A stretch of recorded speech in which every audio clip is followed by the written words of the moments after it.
Welcome to the Peregrine Flight Pod. Alright, guys, welcome back to the Wake Up Call. I'm your host, Mr. Peregrine. And if nobody told you today, I just want you to know that I'm very proud of you. You know, I'm proud of you for showing up, even if you're tired, even when you're not sure, even when you've got like 1,000 other things pulling at you.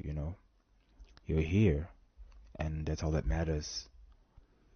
And again, this is also me looking myself in the mirror. Today's episode is called Energy is Everything. Yep, energy.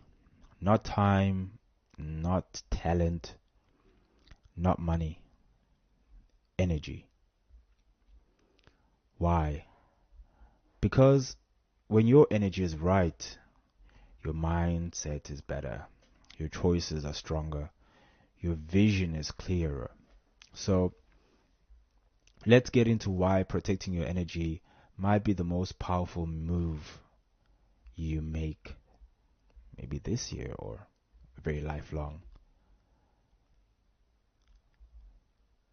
You don't have, a time problem. Most people say, trust me, this is me. It's like, I don't have time. Like, I've been trying to watch a series. Like, I don't have time to sit down and just watch the series. But often it's really not about the time. It's about the energy to do something. Like, think about it. You can have all the hours in the world, but if you're burnt out, drained, distracted, and emotionally wrecked like me most of the days, those hours mean nothing. Like, I feel like this most of the days, I'm not gonna lie. So you can't pour from an empty cup, and yet most of us keep trying, you know? The energy audit. So let's do a little exercise right now, right? Think of your day like a phone battery. Every person, every task, every thought, either charges you or drains you. Literally, this is how I envision life, my energy, how I try to protect my peace. So you're going to ask yourself, there's I think it was Steffes Cold. No, it wasn't Steffes Cold. It was Richard Cooper. When he speaks about his book, he says that you should manage your time or your energy and treat them as, he says fucks. Manage your fucks, right? Like, give your fucks onto things that matter the most. So it's almost the same thing. Like, who gives me energy when I talk to them? You can ask yourself those things. What habit leaves me feeling drained? What thoughts am I relying or replying that's actually suck the life out of me? Now, if you can flip it, what fills me up? When do I feel the most alive, and what brings peace? Or who brings peace? It could be a dog. Who brings peace when they are around you? This is really big. So this is your energy audit. It might reveal more than your calendar ever could. Now, people and energy. Let's talk people. Because, muntu ngabantu, we cannot live by ourselves, etc. It's true. Yeah. Your circle is either fueling your life or it's putting it out. I'm going to repeat this. Your circle is either fueling your life or putting it out. You've got to protect your peace. Okay? I'm talking to myself here as well. You have to protect your peace. That might mean what? It might mean saying no without feeling guilty. I've struggled with this for years. Even now, sometimes I still struggle with this, saying no. Or not wanting to take a day off from work because I don't wanna. Taking a step back from drama. Yo, hi. I, for one, I hate drama. And number three, creating boundaries where there were none. And I had to learn this. My God, I had to learn this and learn it again and again and again. Why? Because I failed at, you know, not being able to say no, not getting myself out of the drama, not being able to create these boundaries. Every time I need to like go back and read, re, redo or reteach myself to learn how to do these things. And sometimes you can actually love someone and still limit their access to your energy. You know, it's not cold, it's wise. I don't know how many times I've been called, oh, you're selfish, or you're so distant, or you're so cold. You know, it's just like I'm working on something. Like inside of me, I need to reserve my peace. And how, you know, if you're taking from it, I need to go and find it somewhere. I need to go to get a source for it. But if you're adding to it, then sure, I'm gonna want to have you around me as often as I could. But what you feed grows. you know Energy isn't just about people, it is also about what you consume. So what you consume is could be your social media, your phone, the music you listen to, the movies that you watch. What are you feeding your mind every day? I remember during COVID, I was following the news every day, né? And then one day it clicked. I'm like, nah, all these news are fake, most of them. Every day I'm always stressed about things because I'm on social media listening to the news and watching all these things happening. I'm like, nah, I'm gonna cut this thing off.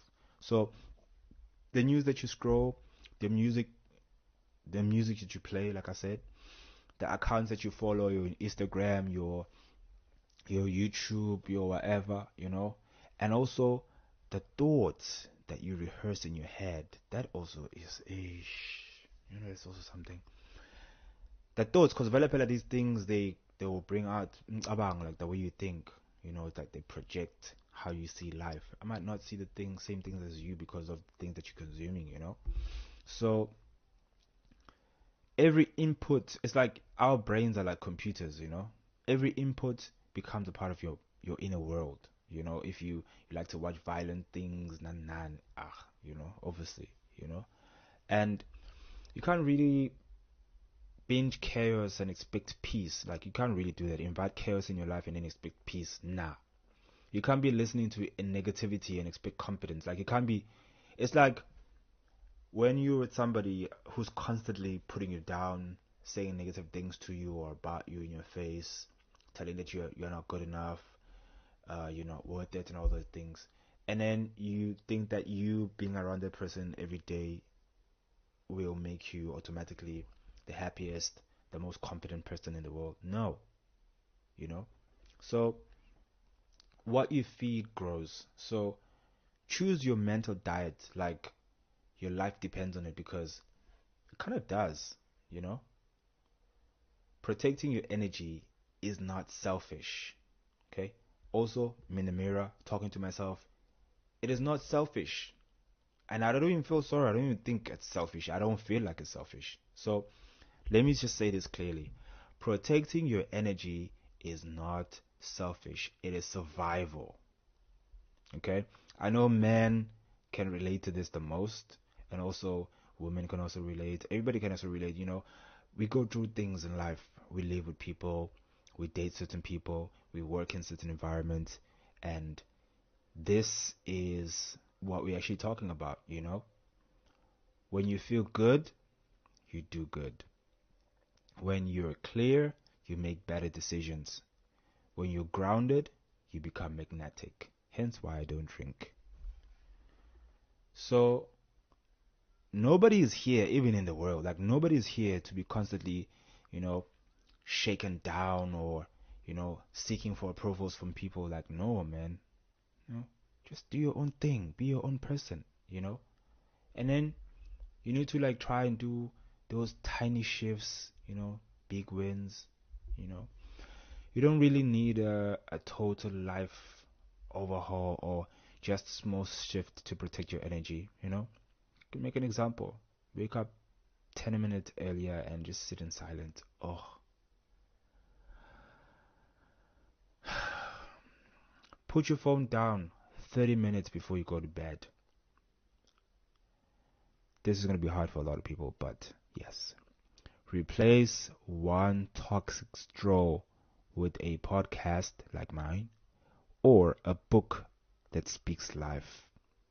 There are plenty out there, okay? I could mention a few, plenty out there. And you also need to say no to something that you really do not want to, man. You know, many of us do things because we're afraid to make other people feel bad, you know? Like these tiny shifts, can lead to huge breakthroughs. And me now I'm all for these things. The silent one, saying no. Sometimes you get people asking you for things that, like, you don't talk to me. Like, you haven't spoken to me in months, and then you asking me for a favor. Like, I've gone through a lot of things, bro. You were not even there to even listen, to even know about it, and then now you suddenly, want favors. It just doesn't work like that, So just learn to say no. You know, um. So let me just add something very quickly, just a personal story. Um, my life can look perfect from outside. Other people like, hey, I wish I was you. We do this all the time. I'm also there on Instagram. I see people on, hey, I wish I had a life like this person. They have it so easy. They're driving McLarens and stuff like that. And you're like, you don't even know how they even got there. What are they going through every day? So sometimes especially when you become a parent, you don't sleep, man. You're always drained. You got work, you got bills, you got people depending on you. You have yourself. Like, I'm always trying to fight for my own time, to spend by myself, just me. No work, no friends, no colleagues, no phone, just me and my thoughts, just me and my energy, maybe on my bike somewhere, you know. And there's something that I really like doing. Like, I like being in my own space. I like to come back to my place and play any kind of music that I want, eat anything that I want, clean. I like to clean. I think I find it very therapeutic to clean, you know. Um Pick my own clothes, do some washing, just like being my own energy. I really like that. I really like that. So I think it's very essential, as a person, male or female, you protecting your energy, man. Because everything out there requires you to use some type of energy. you know my work, family, relationships, friends. You pick your phone, boom, there's a message.